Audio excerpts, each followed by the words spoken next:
Subject है 307 power system second unit fourth. Topic है effect of temperature wind and pressure on sag by Suvigya Purohit GPC Jalore. ठीक है, तो जैसे कि हमने लास्ट लेक्चर में पढ़ा था कि हम सैग और स्पैन लेंथ का कैलकुलेशन करते हैं फॉर इक्वल लेवल और डिफरेंट लेवल्स के लिए, तो उस टॉपिक में हमने पढ़ा था। अभी इसी टॉपिक में हम पढ़ रहे हैं कि सैग जो होता है उसके ऊपर क्या इफेक्ट पड़ता है जब टेम्परेचर वेरी होता है, मतलब कभी गर्मी का मौसम होता है, कभी सर्दी का मौसम होता है, कभी बर्फ़ गिरती है, तो इन सब एनवायरनमेंट का जो इफ़ेक्ट पड़ता है सैग के ऊपर, उससे क्या पड़ता है, फ़र्क पड़ता है, वो पढ़ेंगे हम। तो जैसे कि हम पढ़ते हैं कि normally perform the sag calculation for normal temperature condition. अपन सैग की कैलकुलेशन नॉर्मल कंडीशन के लिए करते हैं, पर प्रैक्टिकल सिनेरियो ये रहता है कि सम स्पेशल केसेस जहाँ पे कोल्ड क्लाइमेट एरिया होता है, जैसे हिली एरिया जहाँ पे बर्फ़ गिरती हो, विंटर सीजन रहता हो, तो उस केस में सैग पे क्या इफेक्ट पड़ता है, ट्रांसमिशन लाइन के सैग के ऊपर क्या फ़र्क पड़ता है, वो पढ़ेंगे।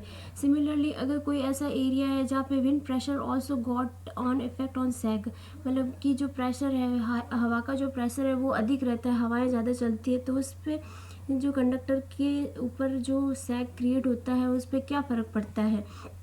And the length of sag can vary due to this condition. अब इन सब कारणों से क्या होता है, हवा के प्रेशर से, बर्फ़ ना कंडक्टर के ऊपर जमने से, इन सब के कारण क्या होता है, जो सैग जो होता है उसकी जो लेंथ होती है वो वेरी होती रहती है। तो इसलिए हम क्या करेंगे, wind pressure and weight of ice on conductor also needed to take into consideration. इस वजह से हम क्या करते हैं, हवा के प्रेशर तथा जो बर्फ़ जम रही है कंडक्टर के ऊपर उसके वेट को भी कंसिडर करते हैं while performing sag calculation for high voltage power lines. जब हम कैलकुलेट करते हैं sag on voltage, sag on conductor lines, ठीक है। वैन जब हम मानते हैं कि जो ice coating surrounded by conductor get increases the net diameter of conductor and its weight also get higher. अपन ये मान के चलते हैं कि जब आइस कोटिंग कंडक्टर के ऊपर जमती है, ठीक है, तो जिससे क्या होता है, कंडक्टर का जो डायमीटर होता है वो इंक्रीज़ हो जाता है, क्योंकि जितना जितना कंडक्टर जो है वो fully surrounded by the ice coating है ना, that's why the diameter of conductor will be increases, it weight also get higher. जिससे के कारण बर्फ़ जमेगी तो बर्फ़ का भी वेट होगा, जिससे क्या होता है कि कंडक्टर का जो वेट होता है वो ओवरऑल इंक्रीज़ हो जाता है।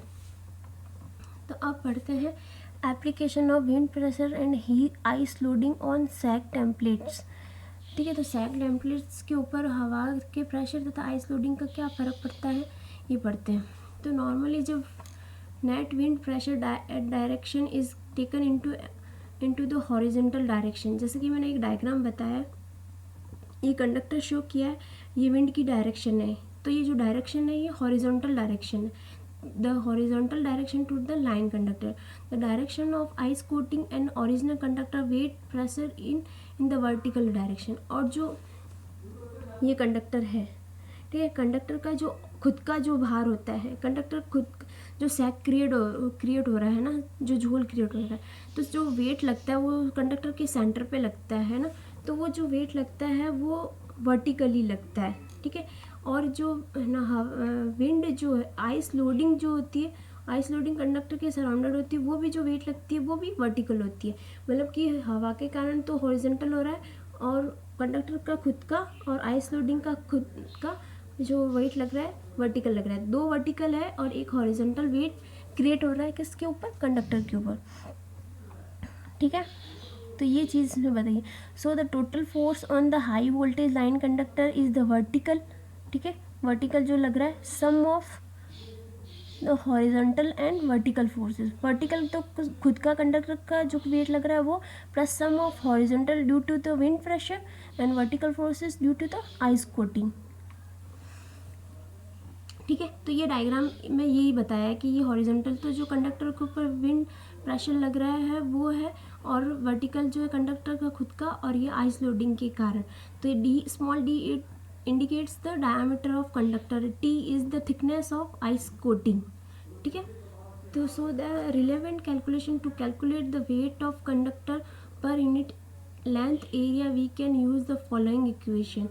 The phase diagram of weight and pressure applied to the conductor shown in figure. ठीक है, देखो एक मैंने फेजर डायग्राम बताया है जिसमें हमने ये बताया है कि जो हॉरिजॉन्टल वेट लग रहा है due to the wind weight, है ना, W indicates the wind weight, हवा के प्रेशर के कारण जो कंडक्टर के ऊपर वेट क्रिएट हो रहा है उसे हमने W से डिनोट किया है, वो हॉरिजॉन्टल लग रहा है। अब ये इधर आता है vertical weights, W it's weight of conductor, ठीक है, कंडक्टर का खुद का weight plus weight of ice, small I, it means कि आइस कोटिंग के कारण जो वेट क्रिएट हो रहा है कंडक्टर के ऊपर वो है, इन दोनों का जो सम है वो वर्टिकल हो रहा है और ये हॉरिजॉन्टल हो रहा है। अब जब इन दोनों वेट्स को हम जोड़ेंगे तो हमें एक टोटल फेजर मिलेगा जिसको हमने नाम दिया है टोटल वेट WT और एंगल है थीटा। ठीक है, where WT weight of the conductor per unit length, ठीक है, कंडक्टर का वेट है, ठीक है, ये कंडक्टर का टोटल वेट है, और WI wait of the ice per unit length, ये आइस लोडिंग का वेट है, WW विंड प्रेशर अप्लाइड पर यूनिट लेंथ।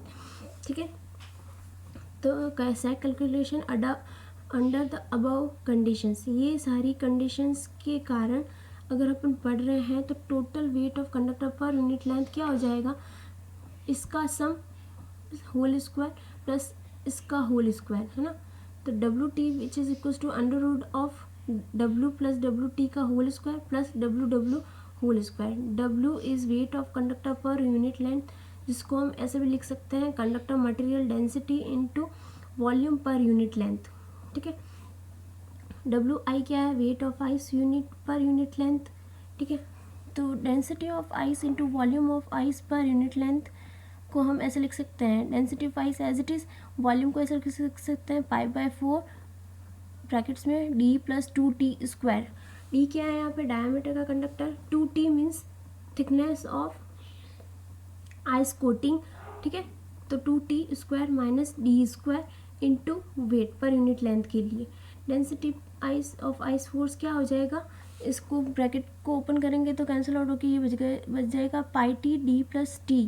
ठीक है, तो WW विंड फोर्स पर यूनिट लेंथ जो है विंड प्रेशर के कारण जो है, wind pressure per unit area into projected area, wind pressure into D plus 2T into 1। The sake equation for transmission line is following, जैसे कि हमने साल कैलकुलेट किया था तो उसका फॉर्मूला था S equals to WT L square upon 8T। ठीक है, तो ये WT जो है यहाँ पे जो होता है वो ये वाला है कौन सा, टोटल वेट ऑफ कंडक्टर, जो कि वर्टिकल और हॉरिजॉन्टल दोनों का कॉम्बिनेशन होता है। तो WT we get the value used in respect calculation. T यहाँ पे क्या है, ये जो T है वो क्या है, कंडक्टर के ऊपर जो टेंशन क्रिएट कर रहा है, तो T is considered as working tension. ये जो T जो क्रिएट हो रहा है, ये जो T है ये वर्किंग टेंशन है। ठीक है, और इस टेंशन को हम ऐसे भी डिनोट कर सकते हैं, T can represent the ultimate strength divided by safety factor.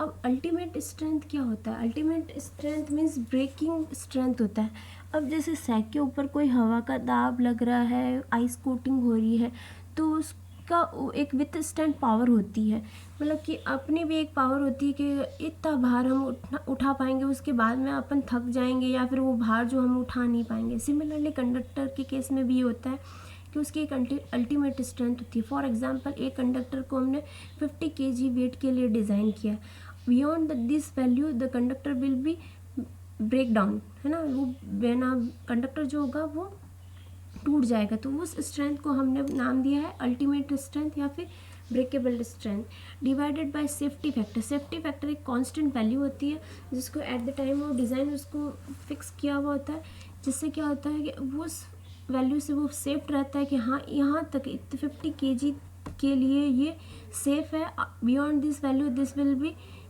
Harmful for the conductor, है ना, तो उसको बोल दिया है हमने सेफ्टी फैक्टर। तो क्या हो गया, working tension equals to ultimate strength divided by safety factor which is equals to total tension of created on sag. ठीक है, तो इस तरीके से हमने प्रेशर और आइस कोटिंग को समझा है। तो इस तरीके से, और आइस कोटिंग और प्रेशर क्या है, ये टेम्परेचर ही है, है ना, एटमॉस्फेयर में जो टेम्परेचर वेदर कंडीशंस बदलाव के कारण जो बदलाव आता है, इसके कारण जो सैग में इफ़ेक्ट पड़ते हैं उनकी स्टडी कंप्लीट होती है। Thank you.